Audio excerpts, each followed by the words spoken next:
KPU Jakarta menegaskan Sirekap hanya merupakan alat bantu yang mempublikasikan foto C hasil dari setiap TPS. Secara resmi KPU melakukan rekapitulasi secara manual berjenjang. Tujuan adanya Sirekap adalah agar masyarakat dapat ikut mengawasi proses rekapitulasi berdasarkan publikasi foto C hasil.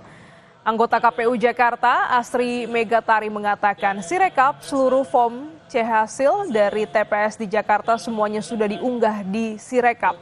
Sehingga masyarakat bisa mengakses semua C hasil di Sirekap untuk mengawal rekapitulasi. Rekapitulasi berjenjang di tingkat kecamatan. Jadi kalau untuk Sirekapnya sendiri, tadi sudah disampaikan oleh Pak Fahmi bahwa seluruh C hasil dari TPS di DKI Jakarta sejumlah 14.835 TPS semuanya ini C hasilnya sudah ada di Sirekap. Jadi bagi masyarakat yang ingin melihat C hasil tersebut bisa langsung mengakses kanal pilkada2024.kpu.go.id. Di situ ada seluruhnya C hasil TPS di seluruh TPS di DKI Jakarta. Jadi bisa dilihat di sana. Setelah proses pemungutan suara dan penghitungan suara di TPS, tahap selanjutnya yang dilakukan oleh KPU adalah rekapitulasi secara berjenjang dan manual oleh petugas KPPS. Di kantor Kecamatan Tanah Abang misalnya, yang menggelar rekapitulasi hasil Pilkada Jakarta. Warga juga bisa ikut memantau bagaimana proses rekapitulasi yang dilakukan KPU melalui aplikasi Sirekap.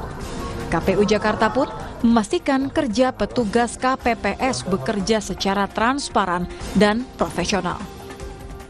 Masing-masing TPS DKI Jakarta, kami memastikan bahwa kerja-kerja KPPS, juga jajaran kami di PPK, PPS, dan KPU Kabupaten Kota, bekerja secara transparan, terbuka, dan profesional, sehingga dengan hadirnya Sirekap, tentu kami harapkan menjaga transparansi dan keterbukaan kami, kerja-kerja kami dapat dipantau oleh masyarakat secara umum, sehingga tidak ada yang namanya kecurangan maupun manipulasi yang terjadi pada proses rekapitulasi suara.